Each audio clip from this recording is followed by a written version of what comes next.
Bienvenidos a todos. Gracias. Acá estamos en el Ateneo Interactivo SARIP 2021. Vamos a coordinar hoy con Mauricio Azulay este Ateneo. Vamos a tener varios casos clínicos de la doctora Los Calzo, del doctor Lanzave, del doctor Nico Krim y de la doctora D'Angelo. Va a empezar Mauricio con el primer caso, por favor. Bueno, gracias Pedro. Gracias a todos por conectarse. Les presento a la doctora Florencia Los Calzo, que es fellow de retina de la Fundación Zambrano, y nos trae un caso para, a ver, ¿y vos qué harías con este caso? A ver, Florencia. Bueno, antes que nada, muchas gracias por la presentación. Bien, vamos a compartir pantalla. Denme un segundito.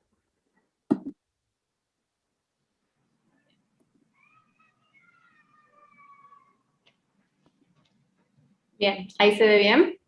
Perfecto. Sí. Bueno, muy bien. Bueno, les traigo este caso que es bastante interesante, que hicimos junto con el doctor Grigera. Es más que nada para saber sus opiniones y qué hubieran hecho al respecto. Bien, se trata de una paciente de 47 años de edad que consultó a principios de marzo de este año por una disminución de la agudeza visual bilateral de 45 días de evolución. Como antecedentes personales presentaba diabetes tipo 2, estaba en tratamiento con insulina, estaba bien controlada, y hipertensión arterial también bien controlada. Por otro lado, también había sido diagnosticada por carcinoma de endometrio 3 años antes, había estado en tratamiento con docetaxel y carboplatino durante el 2018, habiéndolo suspendido en el 2019, y después empezó con gemcitabina, esto fue en noviembre del 2020, hasta febrero, mediados de febrero del 2021. Realizó 2 ciclos de gemcitabina y la tuvo que suspender por plaquetopenia. Como agudeza visual, al examen inicial presentaba del ojo derecho 20/30 y del ojo izquierdo 20/100. A la microscopía y la presión ocular estaba todo normal. Y este era el fondo de ojos. ¿Sí? Se observaba un desprendimiento de retina exudativo a nivel inferior. Nos encontramos con estas hemorragias de la capa de fibras peripapilares y estos exudados algodonosos peripapilares. A su vez también tenía este moteado blanquecino en el resto de la retina. Del ojo izquierdo nos encontramos con este desprendimiento de retina a nivel temporal inferior, este desprendimiento de retina a nivel temporal superior con una corredera que se evidenciaba bien en el fondo de ojos. También tenía estas hemorragias en llama peripapilares y estos exudados algodonosos peripapilares y a su vez también el moteado blanquecino. En ese momento realizamos entonces la OCT, en donde podíamos evidenciar este fluido subretinal, este edema macular cistoide en ambos ojos. Hicimos entonces la ecografía, en donde podemos evidenciar nuevamente del ojo derecho, este es un corte longitudinal a nivel inferior, donde podemos evidenciar nuevamente este desprendimiento de retina a nivel inferior, con áreas de desprendimiento plano de retina, y a nivel superior la retina estaba aplicada. Del ojo izquierdo realizamos también un corte longitudinal a nivel temporal inferior, donde nos encontramos con este desprendimiento de retina nuevamente a nivel temporal inferior. También se encontraba el plano retinocoroideo aumentado de tamaño y no encontramos ningún desgarro. Bueno, ante este caso, ¿ustedes qué hubieran hecho? ¿Tomarle la presión ¿Puedo arterial? bajar o...? Estaba bien la presión. La presión arterial estaba bien. ¿Leíste cuáles son las contraindicaciones de la gemcitabina? Sí, las leímos, sí. La principal era más que nada una alteración en la cira roja y plaquetopenia. Se escucha mal. A ver ahí, si saco esto. Ahí A ver. eco de nuevo. Ahí mejor. No sé. Bueno, básicamente lo que puede generar también es alteraciones hematológicas. Pero en este caso, el laboratorio estaba normal. ¿Tiene la apariencia de un síndrome de fusión uveal? ¿Le dio esa impresión o lo consideraron como un desprendimiento de retina exudativo bilateral? No, lo consideramos como un desprendimiento de retina exudativo bilateral. Para mí muy buena la pregunta de Leonora. Yo hubiese pensado lo mismo que ella, que es hipertensión arterial maligna, digamos. lo primero a Sí, descartar. totalmente. Sí. Lo llamativo es el desprendimiento exudativo y la Bien. cantidad de hemorragias, porque en una hipertensión Y maligna exudados blandos. los exudados blandos son prioritarios más que la hemorragia, como la apariencia que tiene. Podría pensar también en un cuadro infeccioso. ¿La Ujú. paciente es inmunosuprimida? No, o sea, sí por el tema de la quimioterapia, pero no más allá de eso. Ella, respecto de su diabetes de base, ¿estaba bien controlada o Sí, tenía...? estaba bien controlada y además Bien, el laboratorio era normal también, si bien estaba en tratamiento con insulina. bien. Bueno, ¿quieren que siga? ¿Sigo? Dale. Bien. Bueno, entonces nosotros tomamos el caso como un desprendimiento de retina exudativo en contexto de una retinopatía de Parcher-Like asociada a la gemcitabina. La enfermedad de Parcher básicamente se caracteriza por tener hemorragias retinales, exudados algodonosos, puede llegar a tener isquemia retinal, edema macular, y las principales causas serían compresión torácica, traumatismos o fracturas, pancreatitis aguda, traumatismo craneal severo, entre muchas otras. En este caso, lo tomamos como si fuera asociado a la gemcitabina. Entonces, lo que decidimos hacer fue realizar una búsqueda de la bibliografía acerca de si había alguna retinopatía de Purger asociada a la gemcitabina. Y nos encontramos con 6 artículos publicados nada más, en donde, en el primero, en el de Vale Javad, que fue publicado en el año 2015, reportó un caso en un paciente que había tenido, o sea, que estuvo en tratamiento con gemcitabina y docetaxel. Ellos reportaron que tuvo un síndrome de fusión uveal asociado a un desprendimiento de retina exudativo. Lo que decidieron hacer fue suspender solamente el docetaxel y el paciente continuó el tratamiento con la gemcitabina. Pero no se supo si mejoró o no porque la paciente falleció. Recordemos que son pacientes oncológicos. Otro caso que encontramos fue el de Sheyman, reportado en el 2014, que el paciente estaba en tratamiento con gemcitabina y carboplatino. En este caso, se decidió continuar con la medicación y ellos le realizaron una panfotocoagulación en ambos ojos y inyecciones intravítreas de bevacizumab en ambos ojos. Pero no hubo mejorías ni de la agudeza visual ni de los hallazgos funduscópicos. Por otro lado, encontramos un artículo publicado por Kovac. Kovac forma parte del grupo de Januzzi, que el último autor de este trabajo es Bailey Freud, que forma parte de un grupo de Nueva York junto con Spade, en donde este paciente había estado en tratamiento con gemcitabina y docetaxel, y ellos lo que decidieron hacer fue suspender la gemcitabina y continuar con el docetaxel.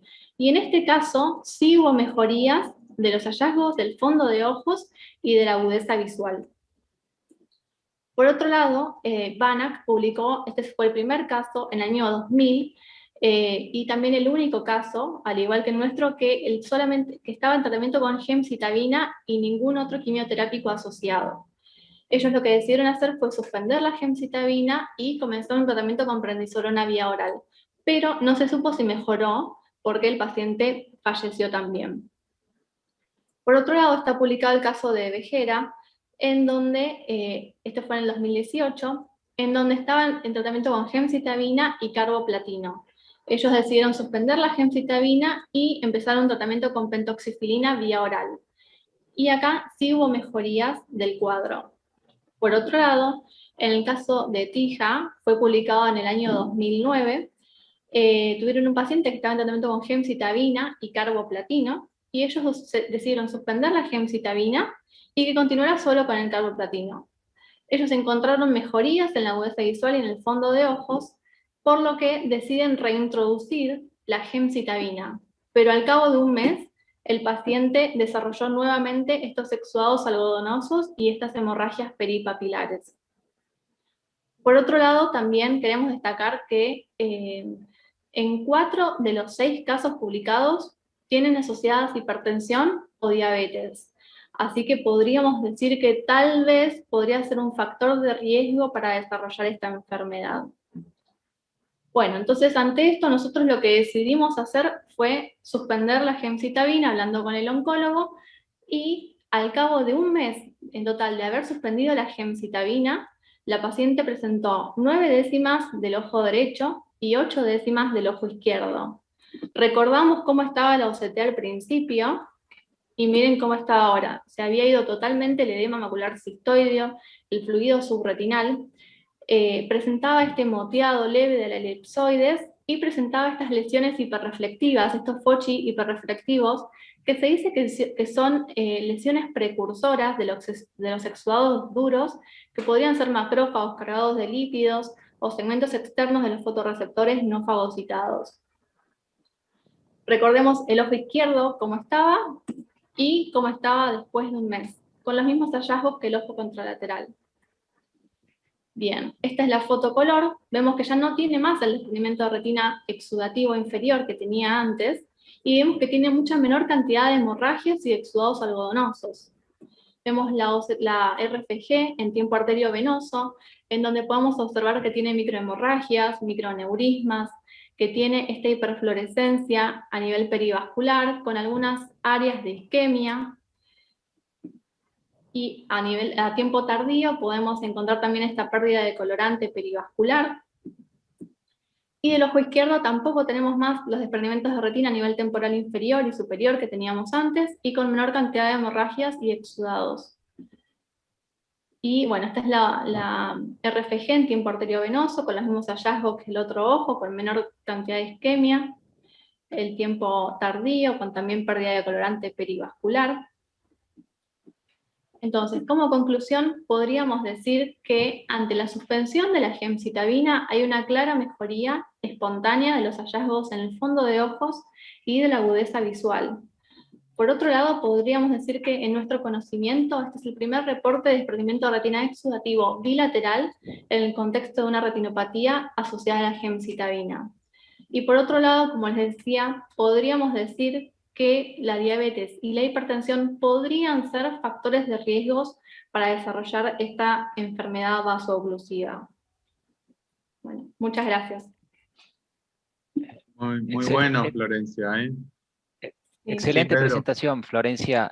Mauricio, acá hay una pregunta en el chat de Ezequiel Fernández Sasso, que le pregunta a Florencia, ¿qué es exactamente la gemcitabina y para qué tipo de cánceres se utiliza? La gemcitabina es un quimioterápico que se usa en un montón de cánceres. Generalmente el que más se usa en el cáncer de mama, en cáncer de pulmón, en carcinoma de endometrio también se usa, bueno, en un montón de cánceres está indicado. ¿Cuánto tardó la paciente desde que se suspendió hasta que empezaron a ver alguna mejoría? Desde que suspendió hasta la mejoría, un mes en Pero total. hasta que empezaron a ver mejoría, que dijeron, sí, hicimos bien en suspender. ¿Fue el mes recién? Sí, al mes. Al mes recién, mirá vos. Sí. Florencia, ¿le pudieron medir la presión arterial en el momento de que llegó la paciente? En ese momento no se la medimos, pero después hablamos con su cardióloga y estaba todo bien, estaba controlada. Es súper interesante el caso. Y fíjate, no sé si tenemos tiempo. Tengo un eco ahí de nuevo. Ezequiel. Ahí está. Gracias. ¿Tenemos tiempo ahora como para volver a ver las angiografías o seguimos? Sí, tenemos un minuto. Un minutito. Sí, Porque se ven en las angiografías, se ven claramente los signos de coroiditis hipertensiva. Fíjate que se ven varios focos hipofluorescentes Poné, a ver. en forma puntata, que eso demuestra que hubo o sea, eso es un signo de las coroiditis de hipertensión maligna. Bien. No sé si Poné la foto, no te preocupes, se lo descontamos a Andrés. Bueno. No, porque Bien. No, es color? interesante, Sí. porque, digamos, la retinopatía hipertensiva también produce daño en la coroides. Exacto, sí. ¿Estás compartiendo, Florencia? A ver, esperen que pensé que sí, pero...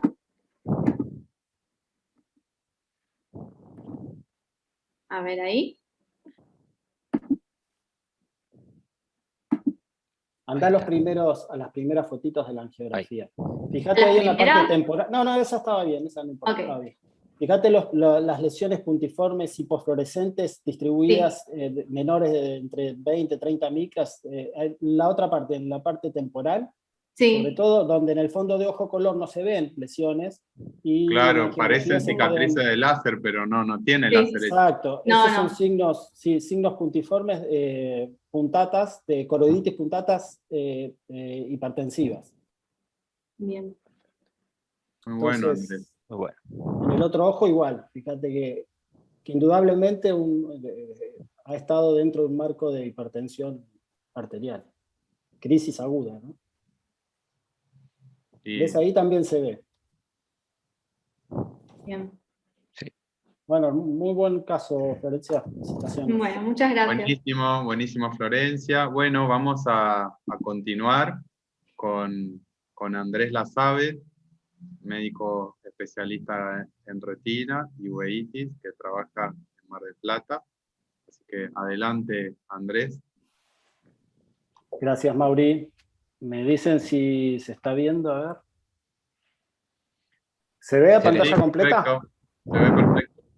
Bueno, gracias Pedro y Mauri y a la Sarip por la invitación.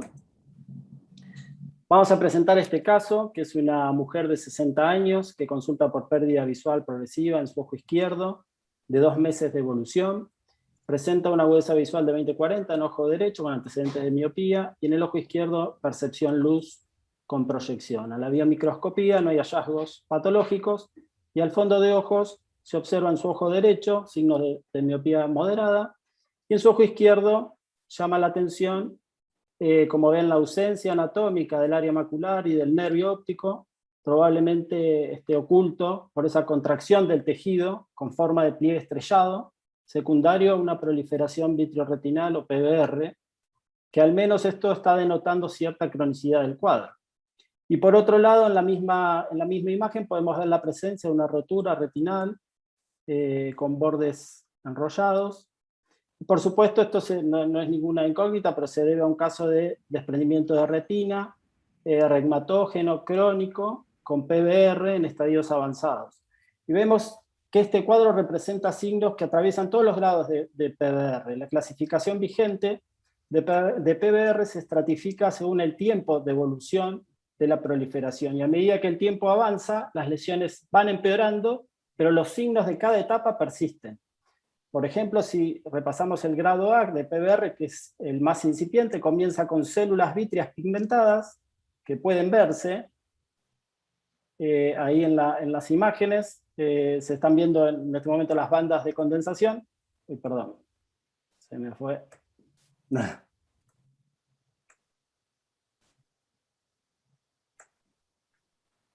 Perdón. Andrés, ¿Se ve? ¿es una paciente miope? Es una paciente miope moderada de -4. Ahí están las, bueno, ahí me quedé, me parece, ¿no? Son las células vítreas pigmentadas y hablábamos de las bandas de condensación que también pueden apreciarse en la imagen. Dentro del estrato de grado B también vamos a encontrar lesiones en esta paciente, donde en el grado B empiezan, o sea, todas esas células inflamatorias se empiezan a acumular sobre la superficie de la retina, generando membranas que van arrugando la superficie y disminuyen la movilidad. Donde primero lo que se detecta de esta disminución de la motilidad son los bordes de las roturas que empiezan a enrollarse, como puede verse en esa imagen.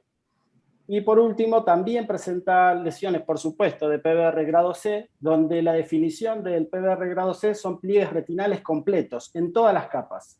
Y la severidad de la PBR en grado C se la divide también en lesiones posteriores al ecuador y lesiones anteriores al ecuador. Dentro de las lesiones posteriores al ecuador hay otra subclasificación, C1, C2, C3, que vamos a ver rapidísimo, y dentro de las lesiones anteriores al ecuador, C4 y C5. Todas estas denotan la severidad del cuadro. Las contracciones focales, llamadas C1, que es el resultado de la formación de las membranas y dan lugar a la forma de estrella, la contracción difusa, que representan las estrellas, distintas estrellas confluentes que van a dar como resultado una configuración en casos muy cerrados, de embudo cerrado. Y lo que sería el C3 son la presencia de bandas sub- o intrarretinales, que pueden ser también anteriores y posteriores. En este caso la banda subretinal, y ahí se puede ver claramente las intrarretinales, que son las de peor pronóstico. Y cuando hay lesiones anteriores al ecuador, también se subdividen en C4 y C5. C4 cuando hay contracción circunferencial. Estas son fotos del artículo de Mackemer de 1991, donde se actualizó la clasificación de PBR, que comparando con nuestro caso son absolutamente similares, ¿no? Y la de mayor severidad es cuando ya hay un desplazamiento anterior por las tracciones, que generan esas tracciones anteriores por delante de las bandas retinales. Por lo tanto, dentro de toda la clasificación encontramos este caso muy avanzado, que es el PBR de grado 5. Entonces, de acuerdo al eslogan, digamos, del Ateneo, es ¿qué harías en este caso? Lo que yo hice fue, por supuesto, llevarlo... ¿me avisan cuando se ve el video? Ahí está, ¿no? Sí, está circulando. Bien. Bueno, en este caso lo que hice fue llevarlo a cirugía. Ahí pueden verse, fíjense la tracción que hay al inicio de la vitrectomía. Están las bandas de vitrio absolutamente adheridas y pegadas. Ahí estoy drenando lo que es Andrés, el líquido. perdona, Sí. un comentario, no sé si querés poner pausa. Viste, hay como un borde por donde está la banda de fibrosis subretinal, que suele ser hasta ahí que podés desprender el vítreo. A partir de ahí, en general, es como que no lo podés desprender más. No sé si fue el caso de esta paciente así. Ahí, ¿no? Sí. Toda esa parte periférica, eso corresponde Y ahí justamente a hacia lo que la periferia veíamos. como que no se desprende, o sea, como que... Exacto, ahí hay lo que decíamos de las bandas circunferenciales periféricas que generan tracción hacia el cuerpo ciliar, hacia la periferia. Y esas bandas están como acordonadas, son como esos hilos dentro del tejido cuando tirás el hilo y se empieza a juntar todo el tejido y no se puede, tal cual, no se puede sacar. Pienso que lo difícil de ese caso está ahí en inferior, porque lo del polo posterior, no digo que sea fácil, pero quizás se pueda sacar. A ver, no sé. Absolutamente, sí, totalmente. Ahí lo que decía Mauri, se pueden ver los cordones y la adherencia del vitrio. Lo primero que hay que hacer, por supuesto, es tratar de liberar las tracciones que se puedan. Estamos sacando el líquido subretinal. Y Andrés, bueno, una pregunta, disculpa, ¿le pusiste banda sí. o no? No, sin banda. Solo vitrectomía. Bueno, ahí lo que hacemos es despegar, fíjense la adherencia que tiene el vítreo, y encontramos maniobras que esa maniobra es importante, encontrar la carpa, el hueco de la carpa y meterse dentro del vitrio para poder generar mayor presión. En este caso lo que hago es meter la segunda mano de Endolux para ayudarme a despegarlo. Eso puede ser bastante útil en distintos maniobra planos. Es buenísima, buenísima. Esa maniobra, sí, es muy buena. Uno se acompaña con la Endolux para poder despegar. Se utilizan todo tipo de herramientas, las que tengamos, vamos cambiando en el momento durante la cirugía. En este caso es una MaxiVip de 25G de Alcom, que es neumática también. Eso es como, bueno, ahí se despega, intentamos despegar toda la hialoides del polo posterior, ayudándonos de nuevo con la Endolux. Fíjense cómo se va despegando esa zona, ahí se puede ver cómo se despegó completamente la hialoides. Lo que hacemos es siempre teñir donde pensamos que hay membranas epirretinales para ayudarnos a despegarlo. ¿Eso era azul brillante? Eso es azul dual. Azul dual. Buenísimo. Azul dual. Sí. Seguimos todo lo que vemos para tratar de pelar, se intenta hacer. Lo difícil o lo imposible es cuando hay membranas intrarretinales, sobre todo en la periferia, que es lo que hablaba Mauricio ahí al comienzo del video. Ahí vamos tratando de desplazar y aplanar lo que más podemos de la retina. Ahí se puede ver lo rebobino un poquito, cómo la parte periférica está absolutamente rodeada de bandas intrarretinales que hacen prácticamente imposible la extensión o expansión de la retina, por lo cual lo que voy a hacer va a ser endodiatermia de todas esas áreas y retinectomía extensa de todas esas áreas. A veces se pueden, si yo completo de perfluoro, hay áreas que se pueden expander, pero es como un falso espejismo, porque al segundo día se encuentra uno que esas membranas, si no las saca, indudablemente se va a tender a un redesprendimiento y a una nueva intervención. En este caso lo que decido hacer es una retinectomía por 360. Uno empieza siempre la cirugía con un plan quirúrgico, pero se va modificando a medida que van pasando los pasos y uno va viendo cómo sigue, ¿no?, durante la cirugía. Este es el intercambio de fluido-aire. Ese es muy importante, ese paso. Ya acá está completamente compactado, pero hay que darle tiempo, como si fuese... Se puede hacer slippage de los 360 grados. Exactamente. Es re difícil esa parte. Exactamente. Excelente, Andrés. Una pregunta. ¿Por qué no explante? Capaz que te ahorrabas, digamos, la retinectomía 360, o no lo sé, probablemente, pero ¿por qué no decidiste no colocar un explante de entrada? Ya termino y discutimos, bien. pero ¿querés? Así ya la cerramos la presentación. Pero sí, eso es para hablar largo y tendido. No nos vamos a poner de acuerdo nunca. Esta paciente tiene 3 meses de seguimiento, tiene una muy buena evolución. Fíjense que de percepción luz, un 20-400 realmente es absolutamente importante. ¿Y la presión? La presión ocular está bien, la presión ocular está estable. No, una de las complicaciones más importantes de estos casos es la hipotonía. Sin embargo, por lo menos en esta paciente, al menos por ahora, se encuentra bien. Y como para cerrar, como decíamos, la decisión siempre es intraoperatoria, ¿no? Uno empieza con algo y después va cambiando. Y en estos casos, como conclusión, el tratamiento del desprendimiento de retina con PBR grado C es un desafío para todos los retinólogos y requiere una cirugía vitrorretinal compleja. Esta puede incluir buckling, puede incluir vitrectomía, con pelamiento de membranas, retinotomías, retinectomías y el uso generalmente de un tamponador de acción prolongada, como el silicón o gas C3F8. Como decíamos también, las estrategias se van modificando con las decisiones intraoperatorias y la retinectomía por 360 es una posibilidad considerada en casos muy seleccionados y puede ser beneficiosa para el tratamiento de acortamientos extensos o circunferenciales de la retina en ojos con fibrosis intra o subretinal secundaria a un DR con PBR grado C.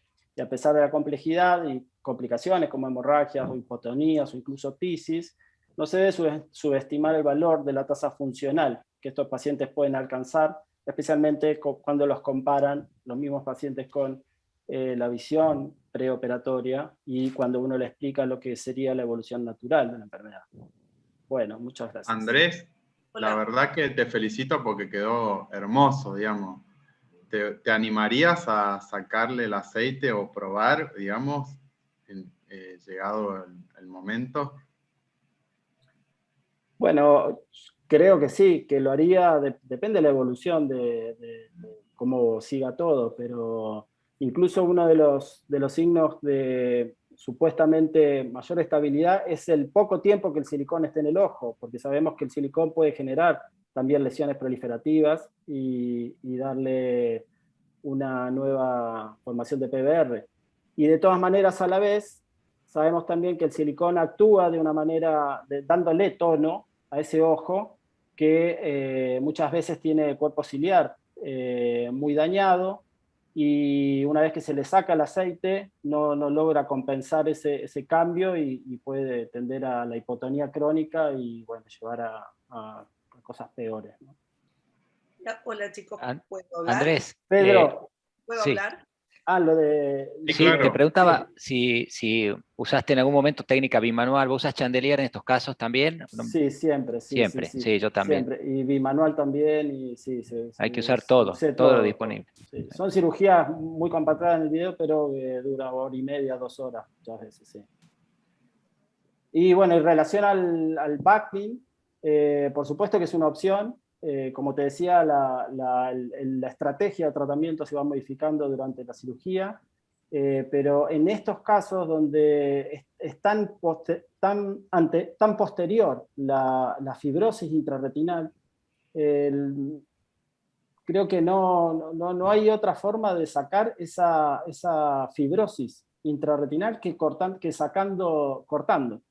No hay manera de extenderla, incluso con un backlink tenés que ajustar, me imagino que tenés que ajustar mucho. Yo backlink, no sé, en este caso no lo utilicé, y he tenido algunos casos similares o de retinitomías un poco menores o incluso de 360 que tampoco los he utilizado, pero absolutamente es una herramienta para compensar ese acortamiento que sufre la retina en la periferia. Bien. Bueno, muchas gracias, Andrés. Excelente presentación. Vamos a la siguiente. Nuestro amigo de Córdoba, Nicolás Krim, gran amigo, gran cirujano, nos va a presentar, creo que un caso clínico en este caso. ¿Sí, Nico? Adelante. Sí, un caso clínico. Bueno, muchas gracias, Pedro, por la invitación, Sarip, como siempre, por la invitación. Les voy a presentar este caso que me pareció interesante para traerlo a colación de hoy. Ahí está. Bueno, es un paciente que en julio del 2019, masculino de 36 años, que nota disminución de la huesa visual de unos 5 o 7 días, simplemente trabaja en un supermercado, sano, sin ningún antecedente. En el examen oftalmológico veía 5 décimas y 6 décimas, casi hemétrope, sin ningún vicio de refracción, solamente tenía un poco de flare en cámara anterior. Este era el fondo de ojos, se podían ver esos pliegues bien en polo posterior, a nivel de la retina, y ese tipo de pliegues estelares que se veían en la fovea.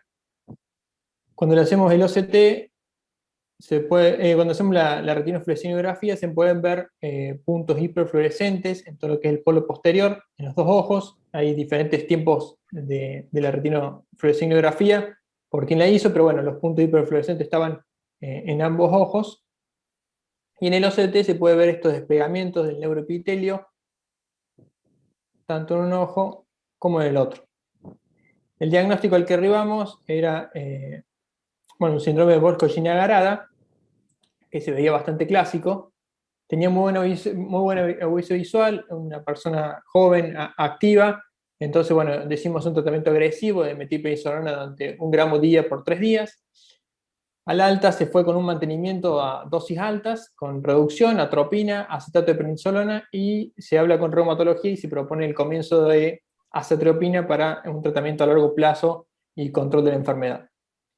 Empezó en julio, recordemos, en septiembre el paciente estaba mucho mejor, había recuperado parte de la visión, la papila ya estaba, llegaba a 8 décimas, de 6 pasó a 8, la papila estaba bien, no había signos inflamatorios ni en segmento anterior ni en segmento posterior, y tampoco había líquido subretinal en polo posterior.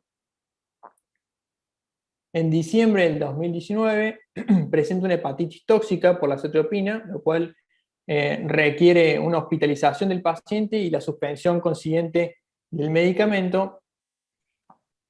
A consecuencia de eso empieza con un empeoramiento, comienza con nuevamente una baja visual, 6-5 décimas, y comienza con todo su cuadro nuevamente, la papila hiperémica, aún no tenía líquido subretinal, pero se veía todo el cuadro inflamatorio típico con flare y tindal bilateral. Decidimos comenzar con corticoides transeptales, acetato de prednisolona, y se inician los trámites con la prepaga en diciembre del 2019 para adalimumab como una terapia de segunda línea para paciente reactivo con la hepatitis tóxica que le produjo la azathioprina. El paciente se pierde por 3 meses, viene en marzo del 2020 con una aviso visual bastante conservada, el paciente continuó con los corticoides sin disminuirlos, pero estaba con presiones de 40, flare, Tyndall, sinequias pupilares, en el ojo izquierdo sobre todo, y el polo posterior solamente tenía una papila hiperémica. Entonces se hace un tratamiento, se empieza a reducir los corticoides progresivamente, se da un tratamiento agresivo para la hipertensión ocular. En la neumonioscopía ya empezaba a mostrar signos de inflamatorios crónicos en el ángulo. Se inician nuevamente los trámites para conseguir adalimumab por parte de su prepaga. Finalmente, en julio del año pasado, del 2020, el paciente logra que se le apruebe el medicamento, comienza estable y se mantiene así hasta julio de este año, en el cual el paciente está perfecto, ve 10 décimas con los dos ojos, tiene 14 de presión solamente con dorsolamida timolol, el fondo de ojo está perfecto, y el OCT se ve impecable de un paciente que, si uno no supiera que tuvo este antecedente, se ve totalmente normal. Entonces, para resumir un poquito el caso, julio del 2019 se le diagnostica la patología, en septiembre logra la mejoría, en diciembre, 2 meses más tarde, hace la hepatitis tóxica, y tardamos unos 6-7 meses en conseguir el medicamento, y mientras tanto pasó por corticoides, hipertensión ocular, disminución de visión y subexacerbación del cuadro, que no podíamos controlar con ningún otro medicamento más que los corticoides, debido a su hepatitis tóxica. Entonces, para recordar un poco, el adalimumab en la oftalmología es un anticuerpo monoclonal para factor de necrosis tumoral alfa. La administración es de tipo vía subcutánea. Se comienza con unos 80 miligramos al inicio y luego cada 15 días es la colocación de 40 miligramos. El mecanismo de acción en lo que es el Bosch-Kojineá agarada no está del todo determinado, pero se cree que debido a que hay elevados valores en humor acuoso y en suero del factor de necrosis tumoral alfa, se considera que esa sería la probable respuesta a la mejoría de este paciente. La Academia Americana en el año 2014 sacó una revisión de expertos para el uso biológico de antifactor de necrosis tumoral alfa, especialmente infliximab y adalimumab para diferentes tipos de patologías, en los cuales justamente el adalimumab tiene una evidencia discreta para el uso en el Bosch-Kojineá agarada. Sin embargo, está reportado en muchos casos la mejoría.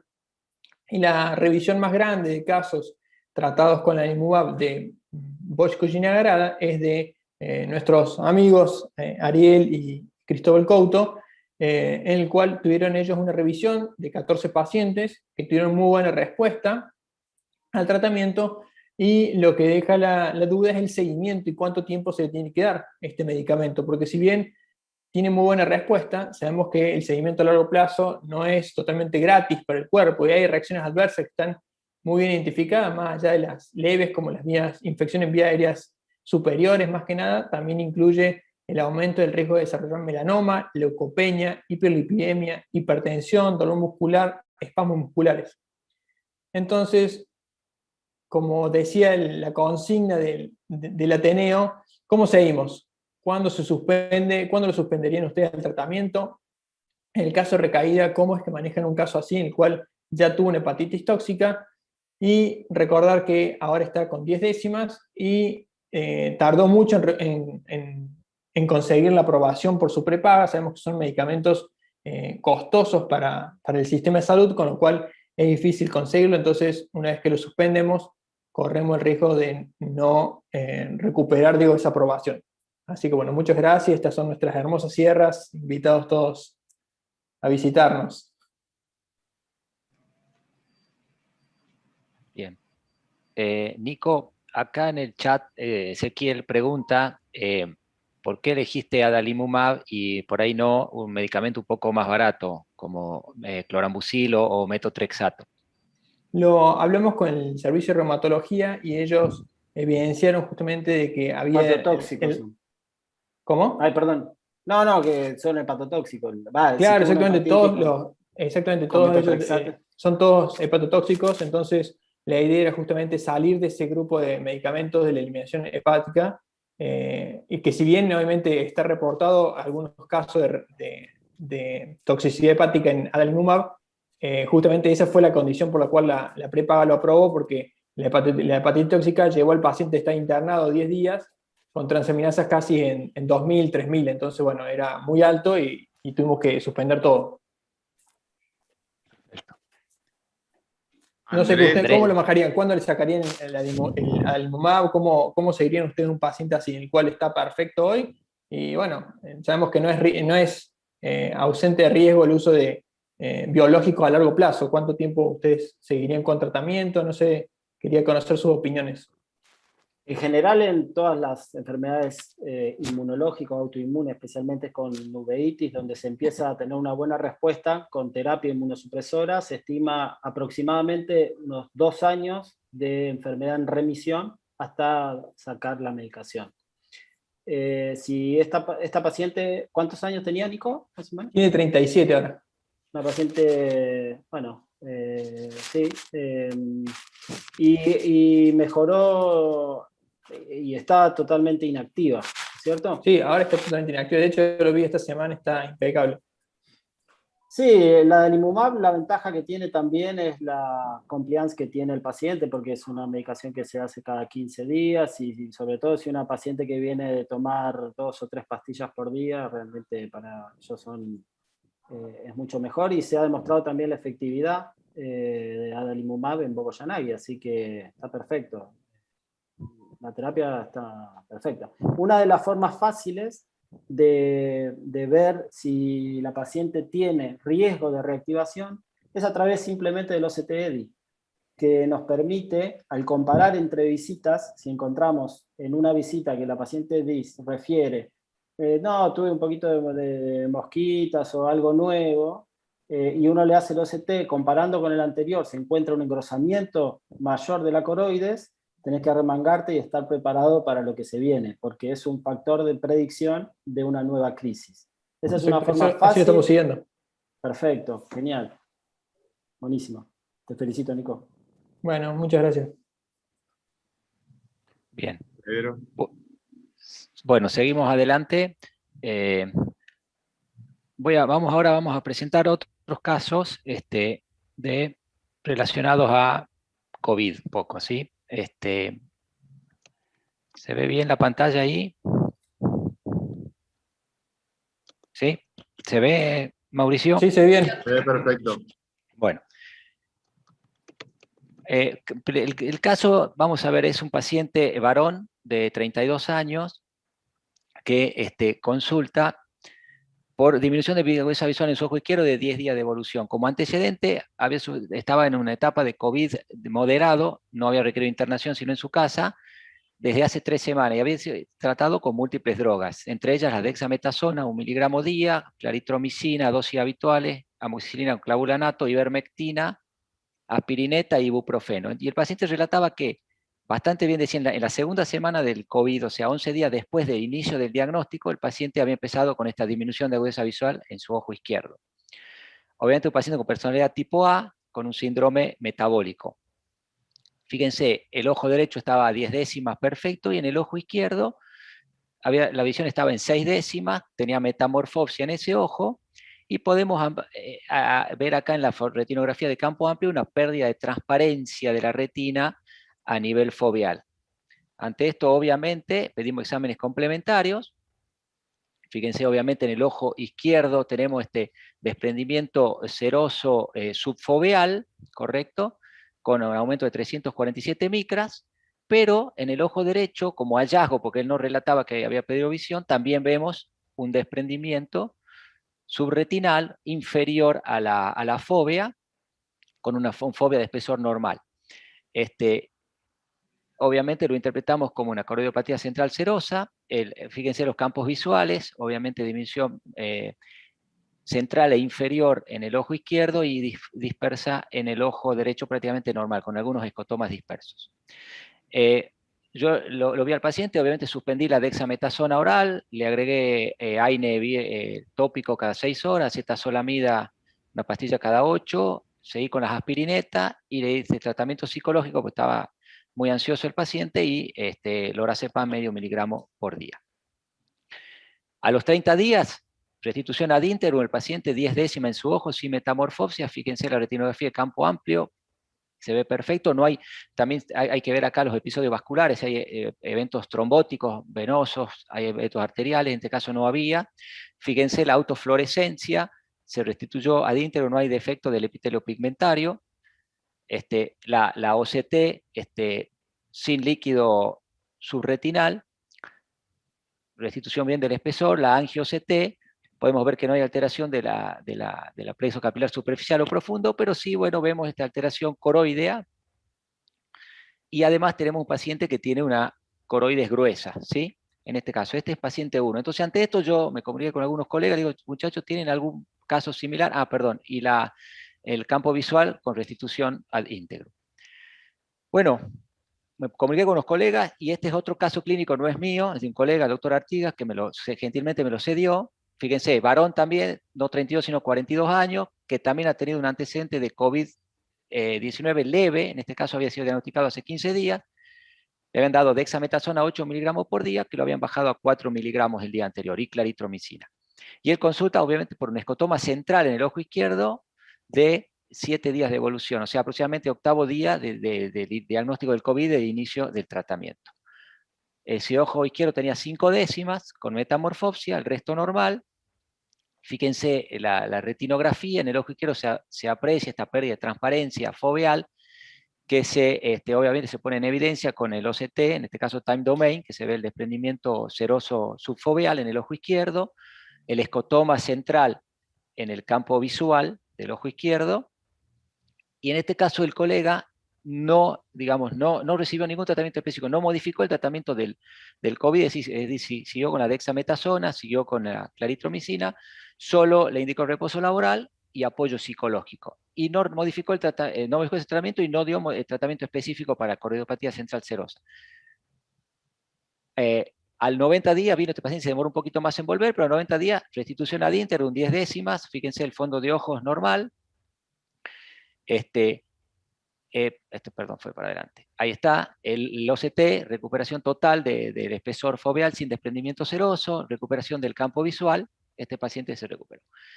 Y la semana pasada, justo vi otro paciente que, fíjense, varón, del consultorio, varón de 43 años, que tuvo COVID-19 leve hace un mes, y que consulta por metamorfosia de 7 días de evolución. Esta es una persona muy, muy, muy típica, muy persona tipo A, que además sufre de insomnio, y había sido, entonces ya había terminado prácticamente el tratamiento anti-COVID, y a los 21 días de diagnosticado empezó con esta metamorfosia en su ojo izquierdo, con una visión de 8 décimas. Pero fíjense, en la retinografía de campo amplio, el ojo derecho normal sin episodios vasculares, y el ojo izquierdo con una pérdida de transparencia en la zona foveal.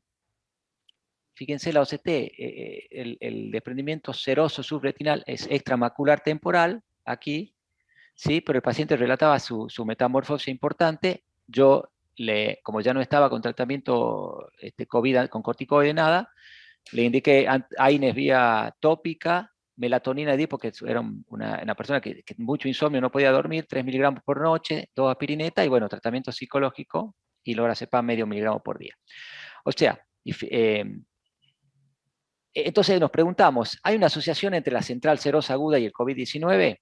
Todos son 3 pacientes varones entre 30 y 45 años con una personalidad tipo A, que no tuvieron, a pesar de esto, no tuvieron episodios previos de central serosa aguda, y este fue el primer episodio. Debutaron con la central serosa aguda durante el curso del COVID o en la etapa temprana de remisión. Podemos haber una asociación. ¿A qué podemos, razonando un poquito, a qué podemos hacer este razonamiento? ¿Es una causa viral primaria? ¿Es una respuesta inflamatoria autoinmune? Probablemente no. No. ¿Es debido al tratamiento instaurado corticoide sistémico? Probablemente no, porque eran bajos las dosis de corticoides. Si bien yo lo suspendí, el colega no lo suspendió, y el paciente remitió la central serosa. Probablemente sea obviamente un aumento del estrés psicológico en pacientes que ya están predispuestos y que cursan con una enfermedad potencialmente mortal, ¿no es cierto? La ansiedad, angustia.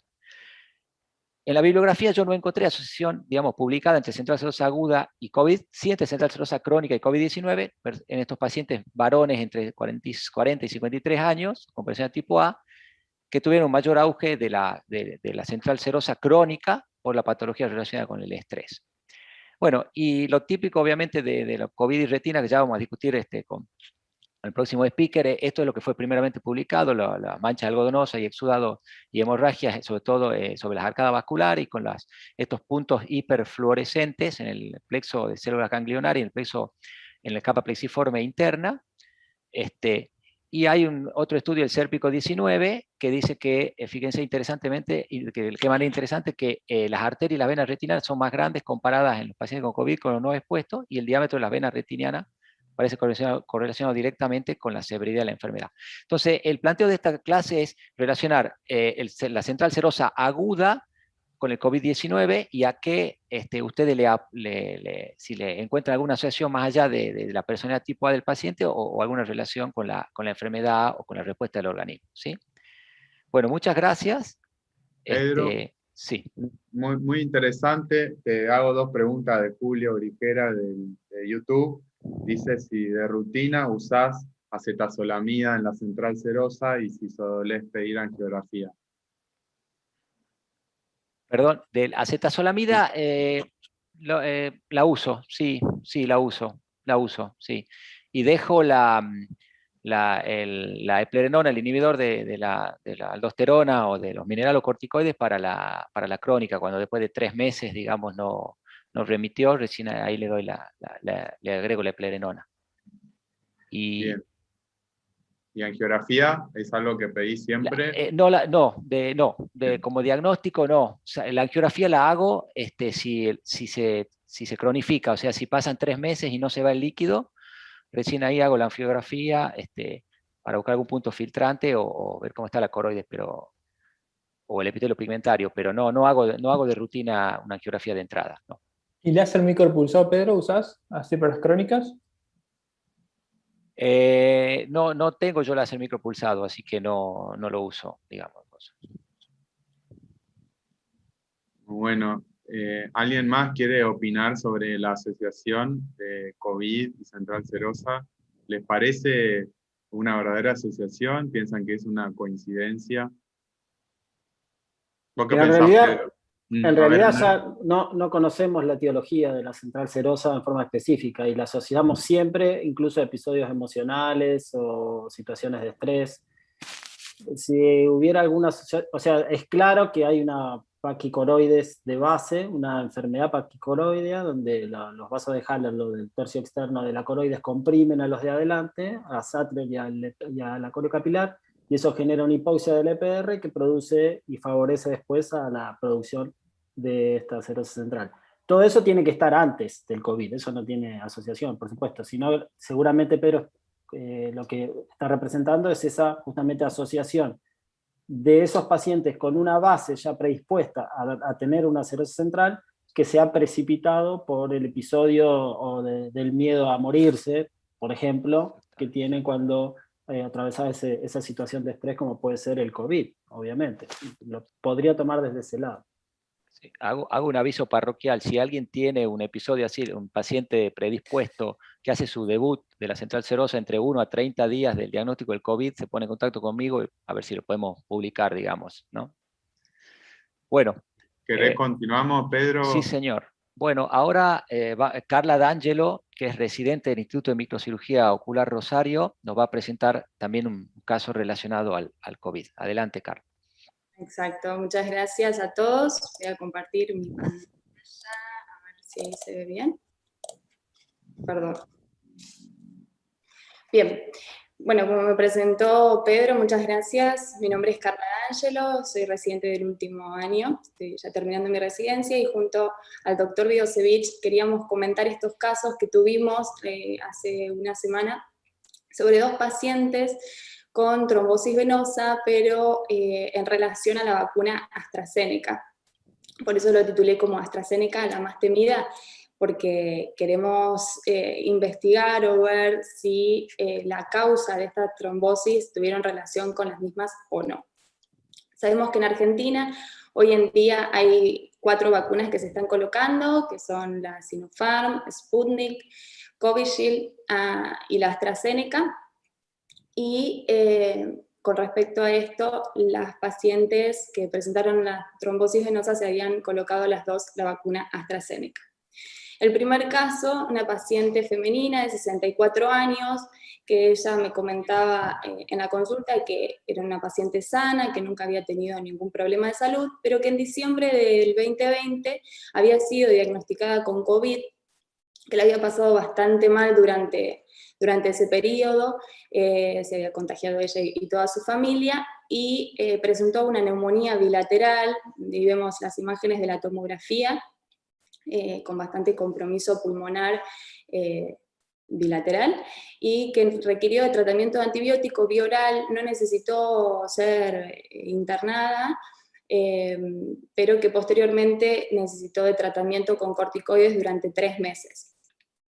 Ella me refiere que, bueno, durante todos sus chequeos cardiovasculares y médicos que se hizo posterior al COVID, no había presentado ninguna alteración en su salud, más allá de la neumonía que había presentado. Se había hecho un anticuerpo para SARS-CoV-2, para ver si, bueno, efectivamente cuántos anticuerpos había generado, y había presentado 480 unidades internacionales por mililitro. Eso fue en abril de este año, y el 22 de mayo ella se coloca la primera dosis de la vacuna AstraZeneca.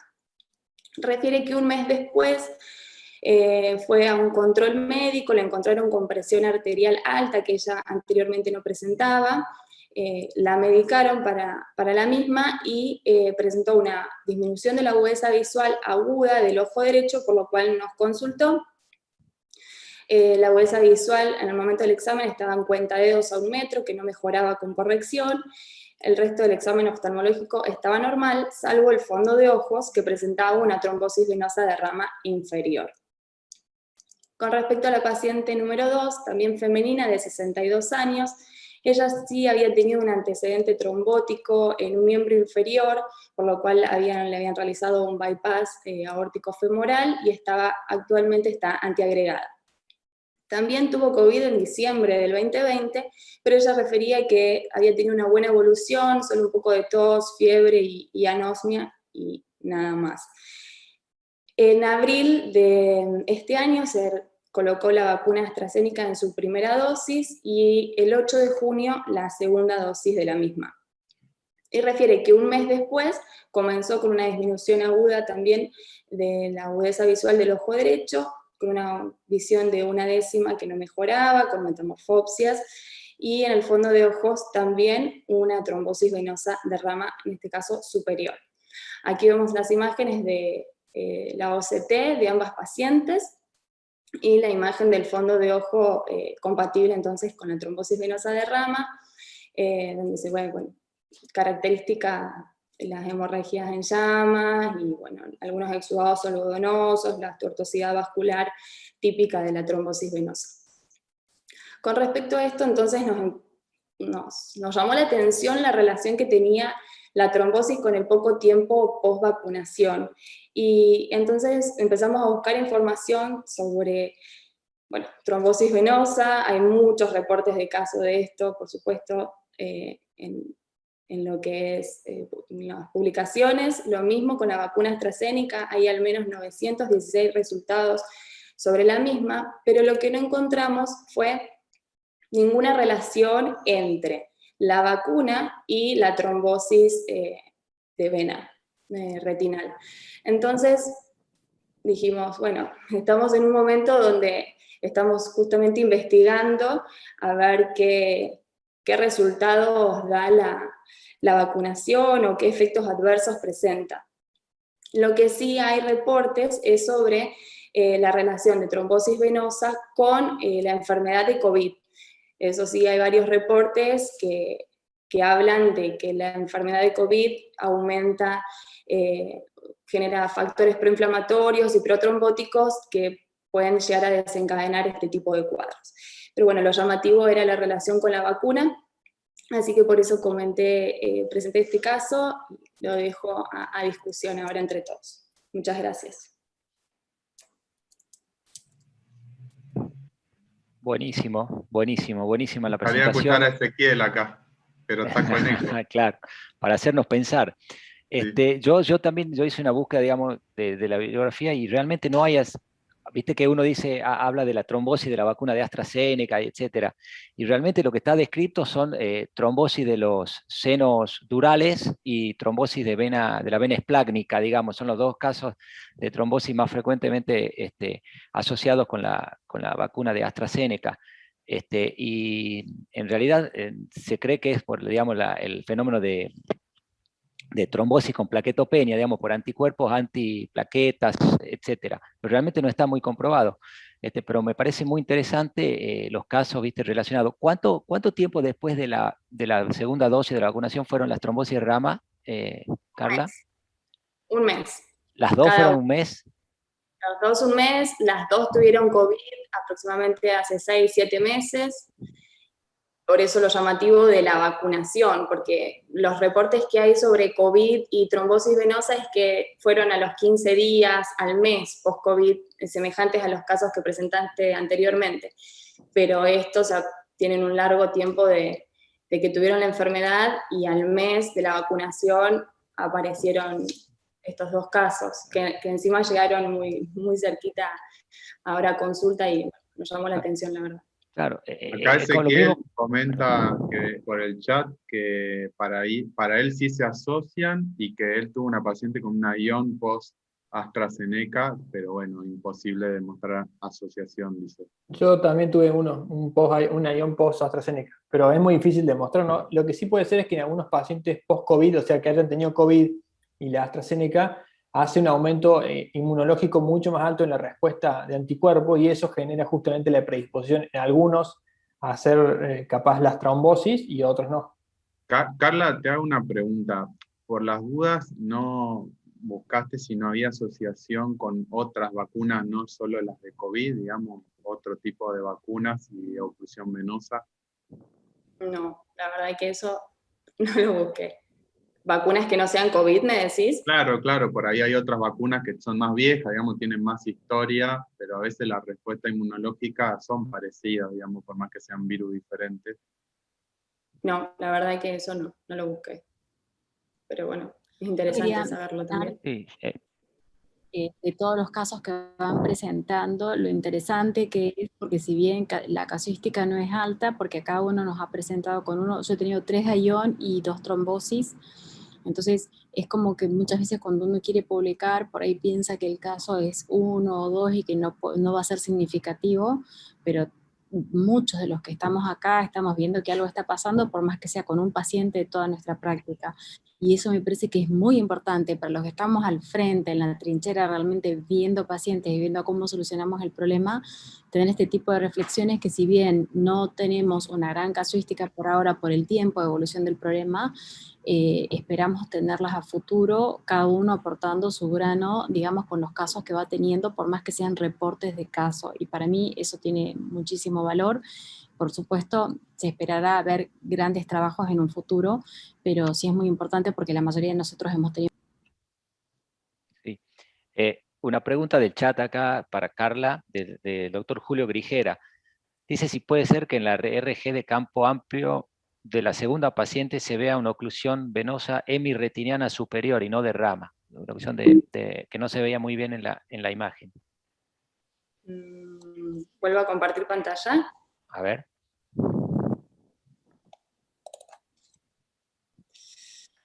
Y un poco lo mismo del otro caso, si hay que juntar casos de trombosis y publicarlo, digamos, y ver qué resulta en el futuro. Ahí se llega a ver. No, esta es inferior, dice del segundo caso, de la segunda paciente. Están divididos los casos por primero y segundo, según aparece en la pantalla. Sí. No se ve. Sí, no se ve bien ahí. Vos lo viste al paciente, era una trombosis de rama, entonces, venosa. Sí. Bien. Bueno, buenísimo. Pedro, volviendo al caso de Andrés, porque quedó una pregunta en el tintero ahí que nos pasamos de YouTube. Bueno, decía, ¿le habías sacado el cristalino a Andrés vos a tu paciente o era fáquico, pseudofáquico? Era fáquico, pero no, le saqué el cristalino. Pelar la base. Sí, ¿No le sí, sacaste? Lo dejé Sí. afáquico. Quedó Afáquico, claro, para Sí. pelar bien la base. Sí, sí, totalmente. Además, Un si tema- yo sé que sí. voy a dejar silicón, no tiene sentido dejarle cristalino. Está bien. Pero el punto fundamental es pelar la base, absolutamente. Un tema que había salido era lo de poner el explante, y varios dijeron de poner explante. Amo En el realidad- explante y odio la retinectomía, pero en este caso particular yo creo que me va a parar del lado de Andrés para equilibrar la balanza, Yo uso porque yo creo que un explante no hubiese alcanzado a inyectar esa PVR inferior y solo hubiese consumido tiempo Y quirúrgico. siempre hay tiempo para ponerlo. Aparte, es como un juego de medidas. Si está demasiado cortada la retina, ¿cuánto puede indentar un explante? Entonces y Andrés a veces puede ser intentó hasta las perjudicial. membranas y vio que todavía el acortamiento era enorme, porque desde el perfloro al borde hacia la pared del globo ocular era un montón. Uno no puede poner una banda tan alta. Entonces, uno por ahí la pone al comienzo por comodidad, otros con un poquito más de dificultad la ponen en el transcurso haciendo la medida que vos hiciste, pero la verdad que haberla puesto nunca hubiéramos intentado tanto. Entonces, si bien algunas veces el debate es más amplio, sí o no, para mí que acá con la diferencia entre la altura de tu retina cortada y aparte blanquecina, no podés ni traccionar la hialoides que todavía no se despegaba, como decía Mauricio ahí, no quedaba mucho porque la indentación no puede ser tan alta. Yo creo que Claro, también ahí Andrés, Ezequiel también te banca, Andrés. yo creo que Grande, ahí Ezequiel. el plan creo que entraste pensando en la retinectomía 360, me parece, y me imagino por eso no pusiste banda, digo, porque si hubieras pensado que podía haber una posible banda y no cortar toda esa retina, pero se veía muy isquémica, a veces creo que la banda puede ayudar por ahí a las hipotonías posteriores, por el cuerpo ciliar, digo, si está muy dañado por ahí, la banda puede ayudar un poco en eso, pero digo, si se le banca bien por ahora. Sí, a mí la banda me gusta y la uso, pero para casos específicos. Exacto. Como todos sabemos, pacientes jóvenes, etc. Y la uso Bueno. mucho. Pero sí, en este caso coincido con lo que dijeron y una banda no hubiese por lo menos mejorado el pronóstico del paciente. Tenemos que ir cerrando porque nunca nos vamos a poner de acuerdo en esto. Sí. Muchas gracias a todos nuestros disertantes, Carla, Florencia, Andrés, Pedro y Nico, y a todos los que nos siguieron por YouTube también. Pedro, no sé si querés decir algo y con eso terminamos. Bueno, agradecer a todos, a los disertantes, a los discutidores, a la SARIB que nos permite este espacio para discutir, que es muy sano y muy bueno, y a todos los asistentes que vemos en el chat de YouTube, que están muy activos y que participan, y que está buenísimo que hagan preguntas, y bueno, espero que haya sido de utilidad para todos. Muchas gracias. Muchas gracias, nos vemos. Chau, chau. Muchas gracias.